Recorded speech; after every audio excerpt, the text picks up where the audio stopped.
Македонија има толку многу дупки кај што тие може да се искористат, што ме беше малку тешко да одбарам. Јас ќе зборувам како би потрошил 7 милиони евра за археологија.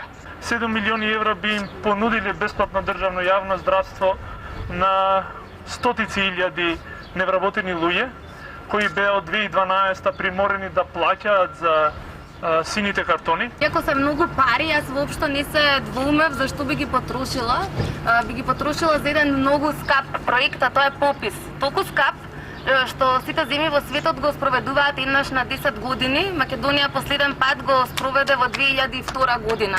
Значи 7 милиона се доволно да го повториме пропаднатиот попис од 2001 година, затоа што пописот е основа за функционирање на било која држава во светот, без навремени, точни, квалитетни, ажурни и детални податоци, кои што може да ги обезбеди само пописот, практично ни една држава не може да функционира. Уште повеќе, може да се организира една археолошка изложба која би се викала археолошкото богатство на Македонија, на врвно ниво представена, која би прошетала низ Европа и на тој начин, на некој начин би не легитимирала како една историска земја во светот, а не со некакви театарски кулиси како што е овде.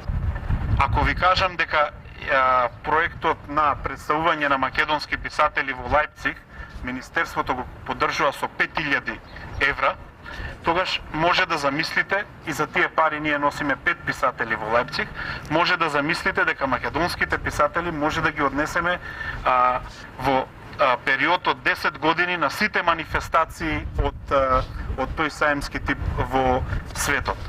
Парите може да се искористат за обуки на вработените, како што има милион случаи каде што има купено апарати во здравство, а луѓето не знаат да ги користат, или пак проектот што беше страшно неуспешен зашто не се зборува е компјутер за секој дете кај што ги наполнија училниците со компјутери, а не ги обучија професори. Беа направила чаршијата да личи на чаршија, а не секој да може да се гради како што сака.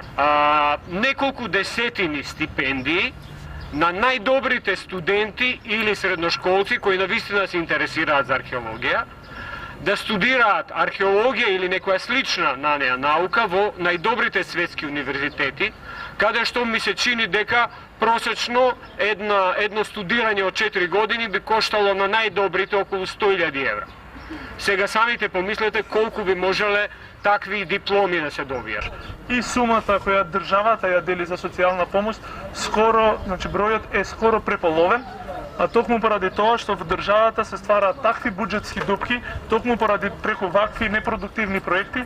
И Македонија, за жал, во земјите, во друштвото на 7 земји кои што се уште немаат спроведено пописи, ниту има најава кога планираат да ги спроведат овие пописи. Тие се едно убаво друштво. Значи Ирак, Либан, Сомалија, Пакистан, Узбекистан, Западна Сахара, Еритреја и за жал Македонија. Браво!